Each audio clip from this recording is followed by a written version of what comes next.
Welcome back to Miranda's Insights, number 3 this time. And the topic that I'd like to talk about today is about surrender. Surrendering when we are facing a big life change. And how do we surrender when we don't even know what we're supposed to surrender?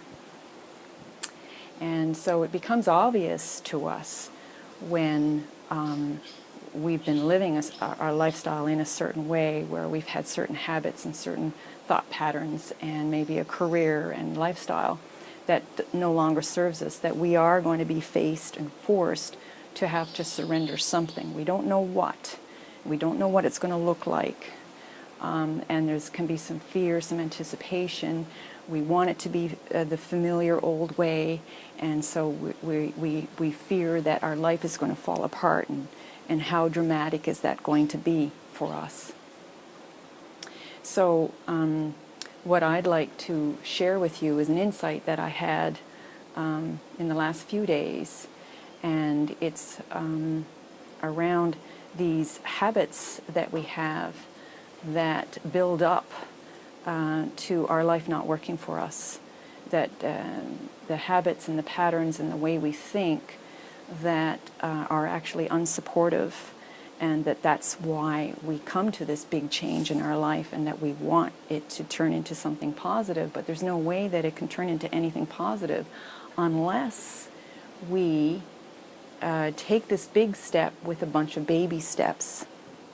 And so these baby steps are really going to focus on clearing up our past, looking at our habits and our patterns that have not been working for us, because we can't go forward unless we change those old patterns.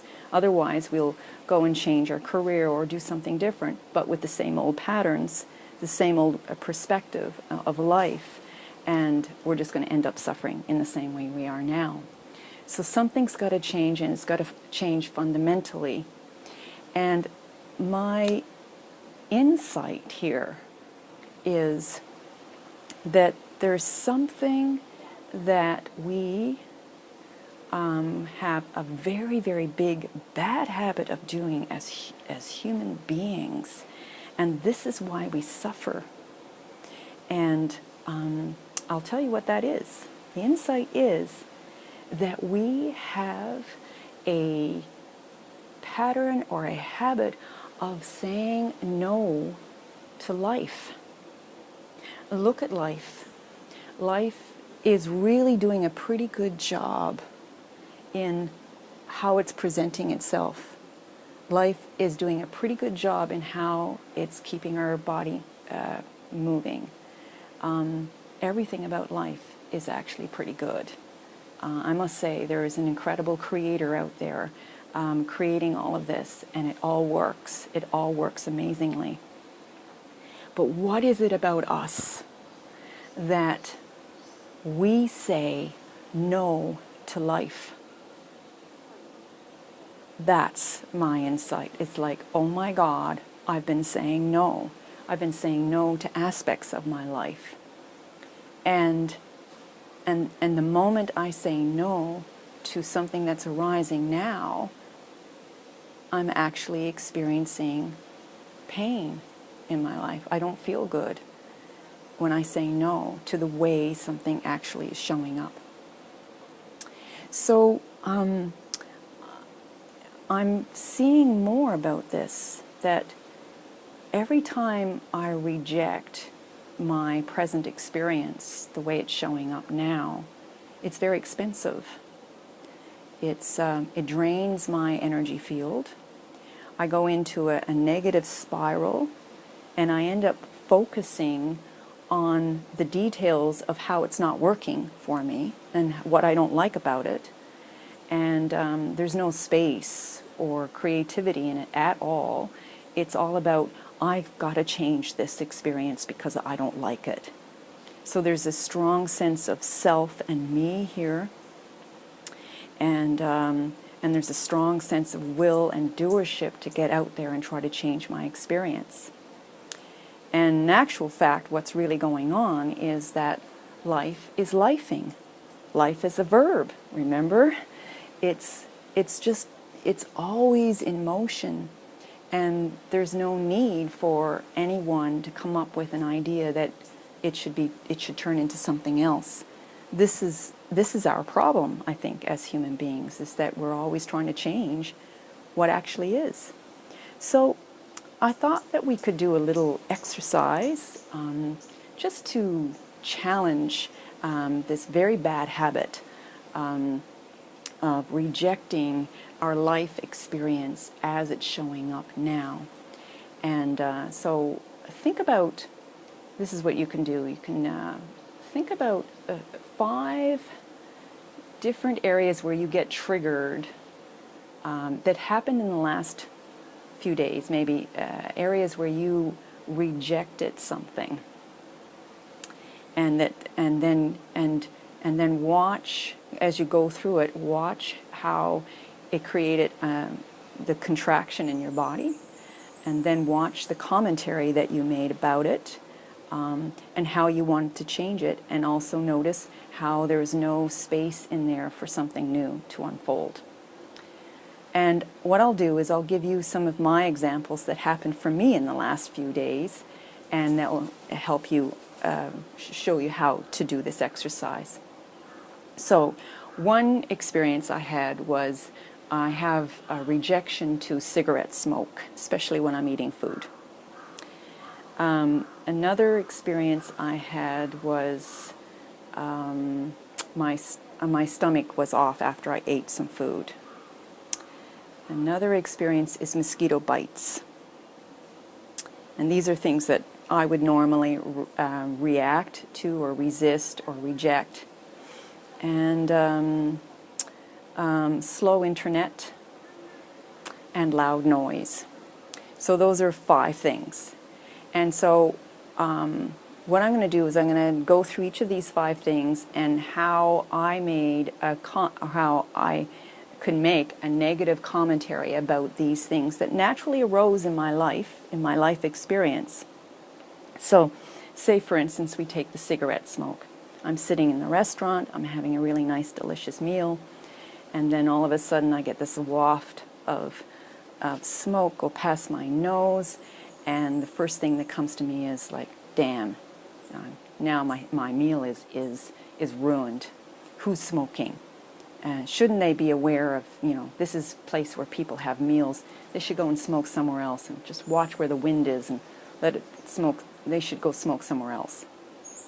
So that was my first rejection. My second rejection, can't remember which one in row, but let's do the mosquito bites. Here I am again. How many mosquito bites do I have to have? Here I have to experience another 15 to 20, maybe even a half hour of this excruciating pain of this mosquito injection going through my body, and all my attention now has to be on this. I should try to do something about this. Get some medication for this. Okay, so that's the second one. Another one is loud noise, neighbors' loud noise. It's 3 o'clock in the morning. I know these guys come back from a party because it's full moon and they've been partying all night. And don't they know that people sleep around here? I should go up and knock on their door and tell them not to be so loud. Okay, so you're getting the idea of the commentary. What's the other one? Stomach ache. I think I said that one. Anyway, you get the idea. So I'm making negative commentary about what happened, and I'm obsessed with it. I don't feel good in my body. My attention is focused on the event. There's no spaciousness around it. I'm judgmental. I'm trying to change it. I'm in my ego, and I think that it should be different than the way it is. So now let's change that around. Now that you have an idea of something that's happened for you in the last few days, even if you just can get one thing, and we'll do the exercise of turning it around. And what would it look like if you were in a space of surrender, which means you're surrendering to the way life is, and that in that practice of surrendering, then something new has a possibility to unfold for you. So let's do the exercise of the smoke, the cigarette smoke. So here I am, I'm sitting in the restaurant, I'm eating some beautiful food, and I love the taste and the texture, so I'm feeling the taste and the texture of the food. And then I notice that there's this smoke that comes into my nostrils, and I can see how I'm noticing how the smoke mixed with the taste of the food has now changed the taste of the food. And I'm kind of curious as to where this smoke is coming from. So I lift my head up and I'm looking over and say, oh yeah, there's someone over there, they have a cigarette, and they're talking to their friend. And oh yeah, I guess the wind is blowing from the cigarette. It's kind of actually moving in my direction. Oh, that's interesting. Okay, well, I'll just take a moment here. And then, and now I notice that, okay, now I don't smell the smoke anymore. I'll have another bite to eat here. The smoke actually moved somewhere else. And yeah, and I'm here and I'm conscious that I am eating my food in this environment, feeling all these different things and noticing all these little details. So, as you may notice, that in this practice, the surrender is the opposite of rejection, because rejection is resisting. And when you resist, there's a lot of energy that is in your body that has to work against what actually is. But in this scenario, where the surrendering was happening, it's like it was more of an experience of allowing this life experience to occur. And I didn't make a judgment of whether it was good or bad.